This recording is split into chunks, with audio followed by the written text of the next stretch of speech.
नमस्कार मित्रों, आप सभी का लक्ष्य सरकार यूट्यूब चैनल पे हार्दिक हार्दिक स्वागत एवं अभिनंदन है। रोज की तरह आज हम लोग फिर एक बार लेके आए हैं एसएससी जीडी के नए पेपर का एनालिसिस। ये पेपर है 18 नवंबर 2021 का, जिसके हम लोग जीके जीएस के 25 प्रश्नों का एनालिसिस करने वाले हैं। आप लोग चैनल को सब्सक्राइब कर दीजिएगा, लाइक कर दीजिएगा, शेयर कर दीजिएगा।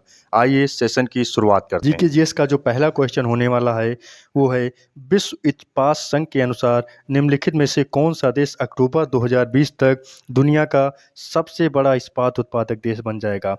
2020 तक सबसे बड़ा दूसरे नंबर का इस्पात उत्पादक देश कौन सा बन जाएगा? तो भारत बन जाएगा। कौन सा बन जाएगा? वो भारत देश बन जाएगा। तो 2020 तक दुनिया का दूसरा सबसे बड़ा इस्पात उत्पादक देश होगा। नेक्स्ट क्वेश्चन देखते हैं।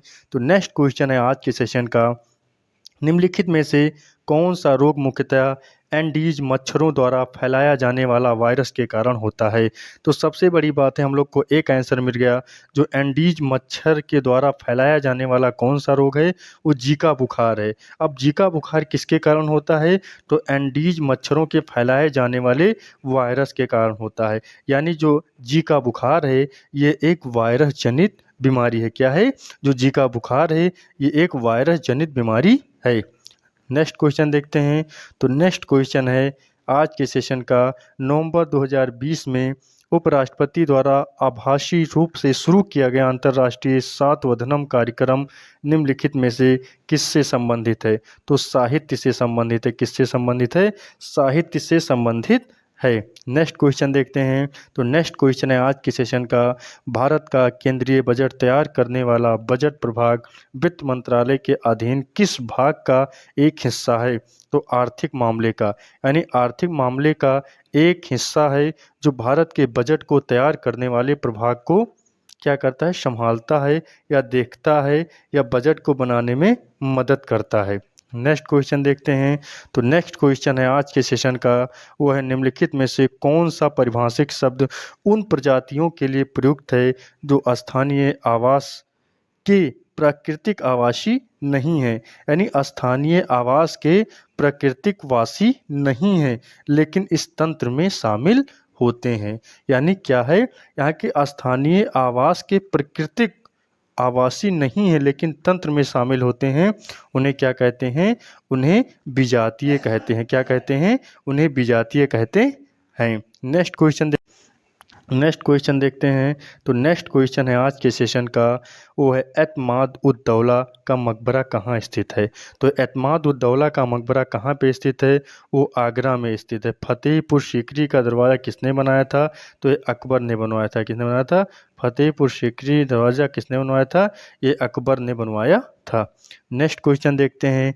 केंद्रीय बजट 2020 में वरिष्ठ नागरिक और दिव्यांग व्यक्तियों के लिए कितनी निधि आवंटित की गई थी? तो 9,500 करोड़। कितनी? 9,500 करोड़ रुपए वरिष्ठ नागरिक, यानी 60 साल से जो जाता हूँ या 60 साल प्लस हों उन्हें वरिष्ठ नागरिक कहते हैं। और दिव्यांग व्यक्ति जो किसी न किसी अंग से दिव्यांग हों, यानी उन दोनों को मिलाकर 2020 में 9,500 करोड़ की राशि आवंटित की गई थी। नेक्स्ट क्वेश्चन देखते हैं। तो नेक्स्ट क्वेश्चन है आज के सेशन का, अक्टूबर 2020 में कंबोडिया में भारत के राजदूत के रूप में किसे नियुक्त किया गया है?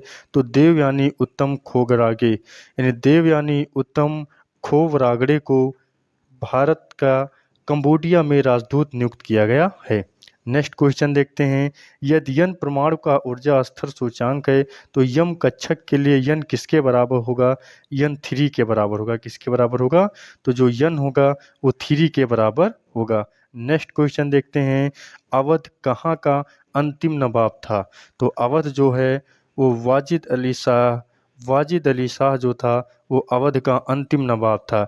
यानी अवध का अंतिम नवाब कौन था? तो अवध का अंतिम नवाब वाजिद अली शाह था। नेक्स्ट क्वेश्चन देखते हैं आज के सेशन का। तो नेक्स्ट क्वेश्चन है आज के सेशन का, निम्नलिखित में से कौन सी परिस्थिति काफ़ी बागानों को नुकसान पहुंचा सकती है? तो दानों के पकने के समय वर्षा होना, बिल्कुल बात सही है। क्यों? क्योंकि अगर कोई भी फसल बिल्कुल पक गई है और लगी अगर वर्षा हो जाएगी तो उसको नुकसान 100% हो जाएगा, यानी नुकसान 100%। क्यों? क्योंकि जितनी भी फसल पकी हुई होती है वो सारी फसल खेत में ही झड़ जाती है, जिसके किसानों का बहुत ही भारी भरकम नुकसान होता है। नेक्स्ट क्वेश्चन देखते हैं, किस संशोधन के तहत गोवा को पूर्ण राज्य का दर्जा मिला? यानी गोवा एक अलग राज्य मिला। तो 56वें संविधान संशोधन में गोवा को पूर्ण राज्य का दर्जा मिला, या गोवा को अलग राज्य का दर्जा मिला, या गोवा एक अलग राज्य बना? नेक्स्ट क्वेश्चन देखते हैं। नेक्स्ट क्वेश्चन है आज के सेशन का, एफपीआई में प्रतिभूति और अन्य वित्तीय परिसंपत्तियां शामिल होती हैं जो विदेशी निवेशकों द्वारा निष्क्रिय रूप में इसे रखी जाती हैं। तो एफपीआई का फुल फॉर्म क्या होगा? एफपीआई का फुल फॉर्म या पूर्ण रूप क्या होगा? तो फॉरेन पोर्टफोलियो इन्वेस्टमेंट। क्या हो जाएगा? फॉरेन पोर्टफोलियो इन्वेस्टमेंट जो है वो एफपीआई का पूर्ण रूप या पूरा नाम होगा।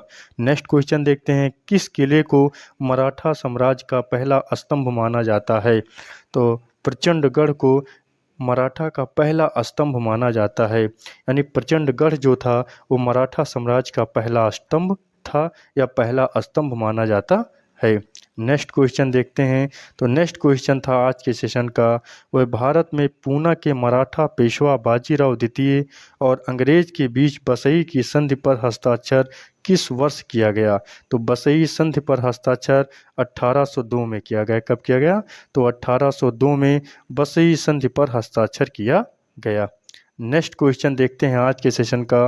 तो जो नेक्स्ट क्वेश्चन है आज के सेशन का वो है लेफ्टिनेंट जनरल गुरमीत सिंह को सितंबर 2021 में कहाँ का राज्यपाल नियुक्त किया गया?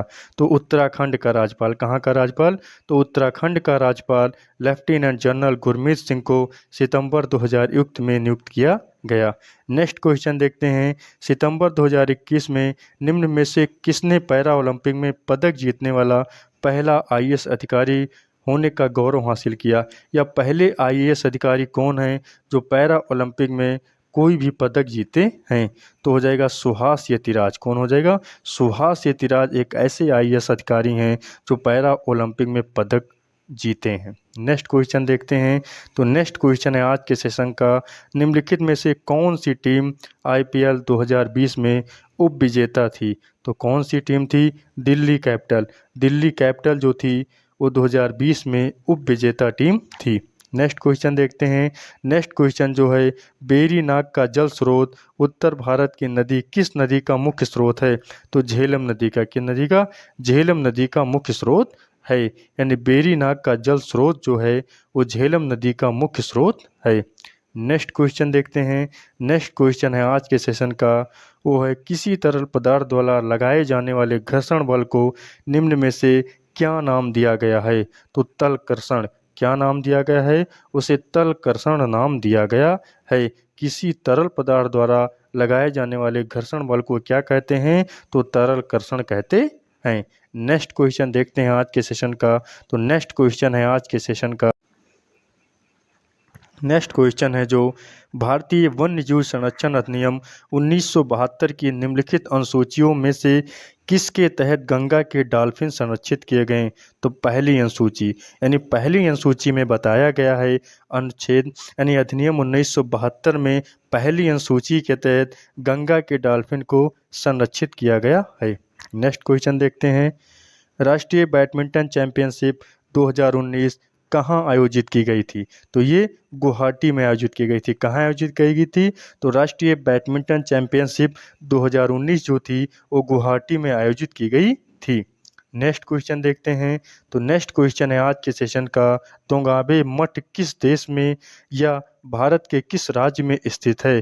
तो तोंगबोचे जो मठ है वो भारत के किस राज्य या भारत के किस राज्य में स्थित है? किस देश या भारत के किस राज्य में स्थित है?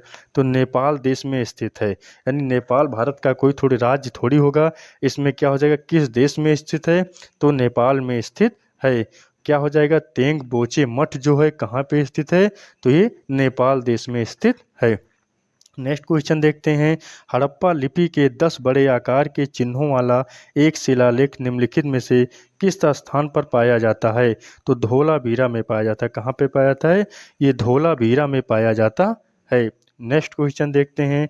तो नेक्स्ट क्वेश्चन है आज के सेशन का, वो है वर्किंग विद कॉमग्रेट्स नामक पुस्तक के लेखक कौन है? तो वर्किंग विद कॉमग्रेट नामक पुस्तक के लेखक अरुंधति राय है। कौन है? अरुंधति राय जी। ये जो पेपर लिया गया है ये 11 नवंबर 2021 का पेपर है। क्यों? क्योंकि एसएससी जो होती है वो अपने सभी क्वेश्चनों को रिपीट करती है। ऐसा कोई क्वेश्चन एसएससी का नहीं होता है जो रिपीट ना हो। इसीलिए आपको पेपर का पैटर्न पता चलना चाहिए, कैसे क्वेश्चन जीके जीएस के आते हैं, वो कितने पुराने करंट अफेयर पूछे जाते हैं, कितने नए करंट अफेयर पूछे जाते हैं। इससे आपको पेपर का पैटर्न पता चलता है। इसीलिए आप लोग ये जितने भी प्रीवियस ईयर पेपर हैं ज़रूर एनालिसिस करें और वीडियो को लाइक करें, चैनल को सब्सक्राइब करें।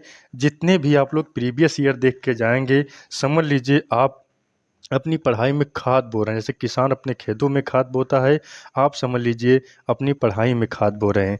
ये 2021 का पेपर है। 2021 से हम लोग का जो पेपर का पैटर्न था वह चेंज हुआ था, क्योंकि 2021 के बाद जो पेपर हुए हैं उसमें सभी सेक्शन में 20-20 क्वेश्चन पूछे जाते हैं। और पहले जो पेपर था वो 25-25 क्वेश्चन का होता था और एक क्वेश्चन 1 नंबर का होता था। पूरा पेपर 100 नंबर का होता था। लेकिन 2021 के बाद पेपर में 80 क्वेश्चन पूछे जाने लगे और प्रत्येक क्वेश्चन 2 नंबर का होता है। इसीलिए आप लोग घबराएं ना। ये जो पेपर था 11 नवंबर 2021 का था, जो हम लोगों ने 25 क्वेश्चन जीके जीएस का एनालिसिस किया। अगर वीडियो अच्छी लगी हो तो चैनल को सब्सक्राइब कर लेना, वीडियो को लाइक कर देना, शेयर कर देना, जिससे ज़्यादा से ज़्यादा लोगों के पास ये वीडियो पहुंच जाएगी। जय हिंद, जय भारत, वंदे मातरम।